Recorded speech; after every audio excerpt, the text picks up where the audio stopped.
So this video is going to be a request from a previous video I did talking about the average height in the NBA for each position. But this one is going to be specifically based on shooting guards. And I'm going to tell you all the average measurements for shooting guards in the NBA. And let's get right into it. So if you would like me to do a video on a different position, just let me know in the comments below and I will get it out to you guys. So coaches and GMs, they're going to look at much more than just height when it comes to deciding what position you should be playing. And most people probably don't realize that the best way for them to decide what position you play is not just by your gameplay, but more so by your measurements. That just goes to show you how important your measurements can be. So this video is going to be very useful for people that might be unsure what position they should be playing or should be working towards. So make sure to write all these down so you can compare your measurements to the average shooting guard measurements so you can see where you kind of match up, so that way you at least have an idea of what you should be. So the first one is going to be height. I mentioned this in my other video, but the average height in the NBA for shooting guards is 6'5". Next, we're going to talk about weight. The average weight in the NBA is about 209 pounds. So let me give you an example of why a particular weight is important. So what a lot of people don't realize is whenever it comes to choosing your position, it's not so much about what you can do offensively, it's more so about who you can guard. So let's say you're 6'5", but you're a little overweight, about 220, 225. That's really going to slow you down. That's 15 pounds overweight.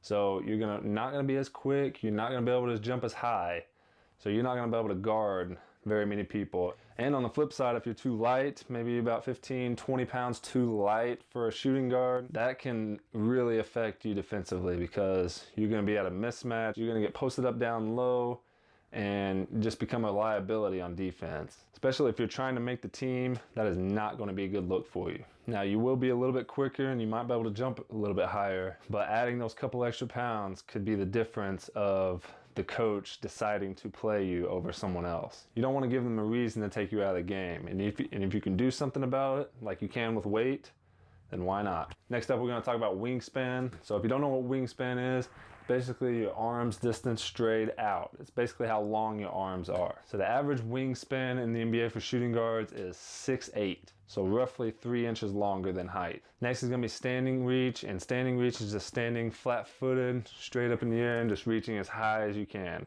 And this one for shooting guards is 8 feet 5 inches. And really this is one of the most important ones because you can be tall, you can be 6'5", but have really short arms, and a few inches can make a world of difference. So the standing reach can be very, very important whenever coaches and GMs are evaluating you. Once again, for the most part, defensive purposes is why we measure these type of things, so just keep that in mind. And the last one is going to be your vertical jump. So I'm going to give you two measurements for this one. One is going to be a standing vertical, and the other one's going to be your max vertical. So the standing vertical is when you don't take a step, you get your feet set, and then you just jump as high as you can. Basically just reach as high as you can without taking a step. The average for shooting guards in the NBA for a no-step vertical is about 29 inches. And the average for max vertical is about 35 inches. Okay, so I gave you all the measurements. Now we're just going to talk about them briefly. So there's 3 of these measurements that you can't really do anything about. Your height, your wingspan, and your standing reach. Those 3 things is just going to be what's naturally given to you. So don't get discouraged about you not matching with these numbers or anything. But the 2 things that you can do something about is what you need to be focusing on. So your weight and your vertical.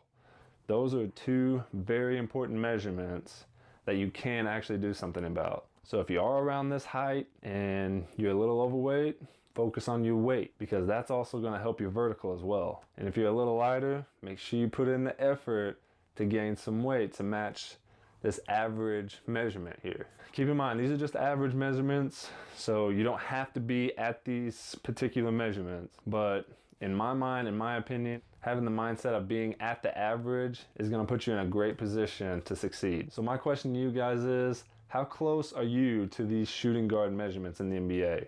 Let me know in the comments below. So if you are wanting to become a better athlete, make sure you click that subscribe button so I can help you get to that next level. Thank you so much for watching, guys, and I'll see you next time.